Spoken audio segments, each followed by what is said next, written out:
Hello friends, ఎలా ఉన్నారందరూ? నేను మీ అనూష. Welcome back to Telugu Ruchulu. ఈరోజు తెలుగు రుచుల్లో ఒక మంచి స్నాక్ రెసిపీ గురించి చెప్పబోతున్నానండి. కొబ్బరితోటి గారెలు చేస్తున్నాను. చాలా బావుంటాయి ఇవి. ఈవినింగ్ స్నాక్ లాగా, మార్నింగ్ టిఫిన్ లాగా కూడా తినొచ్చు.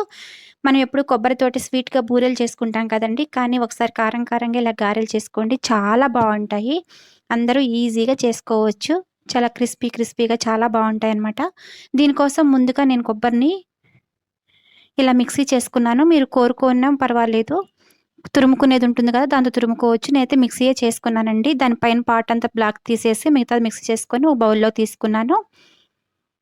ఆ తర్వాత అదే మిక్సీ జార్‌లోకి ఒక 5, 6 పచ్చిమిర్చి వేసుకోవాలి. నేనిక్కడ 2 కొబ్బరి చిప్పలు తీసుకున్నాను. దాని క్వాంటిటీ చెప్తున్నానండి. ఆ తర్వాత అందుట్లోకి ఒక 2 అంగుళాలు వరకు అల్లం ముక్కలు కూడా వేసుకొని దాన్ని కచ్చా పచ్చాగా మిక్సీ చేసుకోవాలి. అది గూడా కొబ్బరిలో వేసుకోవాలి. ఆ తర్వాత అందుట్లోకి ఒక టీ స్పూన్ వరకు జీలకర్ర వేసుకోవాలి. ఆ తర్వాత సన్నగా కట్ చేసి పెట్టుకున్న కొత్తిమీర కూడా వేసుకోవాలి. తర్వాత ఒక హాఫ్ టీ స్పూన్ వరకు అందుట్లోకి సాల్ట్ యాడ్ చేసుకోవాలి. ఆ తర్వాత ఒక 2 స్పూన్ల వరకు అందుట్లోకి రైస్ ఫ్లోర్ వేసుకోవాలి. ఆ తర్వాత అందుట్లోకి ఒక 2 స్పూన్‌లొచ్చేసి శనగపిండి కూడా వేసుకోవాలి. శనగపిండి ఏంటంటే బైండింగ్ కోసం వేస్తున్నామండి. కొబ్బరనేది విడిపోతుంది కదా! దాన్ని గట్టిగా బైండింగ్ కోసం అని చెప్పేసని వేసుకున్నాము. రైస్ ఫ్లోర్ అనేది కొంచెం క్రిస్పీ‌లాగా రావడానికి, ఆయిల్ తక్కువ పీల్చుకోవడానికి, చాలా టేస్టీగా ఉండటం కోసమని వరిపిండి కూడా వేసుకున్నాము.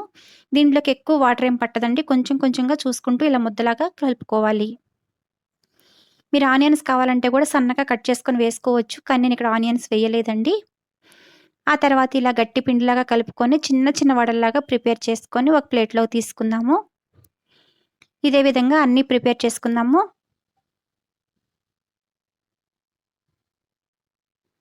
ఇప్పుడు స్టవ్ పైన డీప్ ఫ్రైకి ఆయిల్ పెట్టుకుందాము. ఆయిల్ బాగా హీట్ అయిపోయిన తర్వాత ఒక్కొక్కటిగా అందుట్లోకి వేసుకొని ఫ్రై చేసుకుందాము.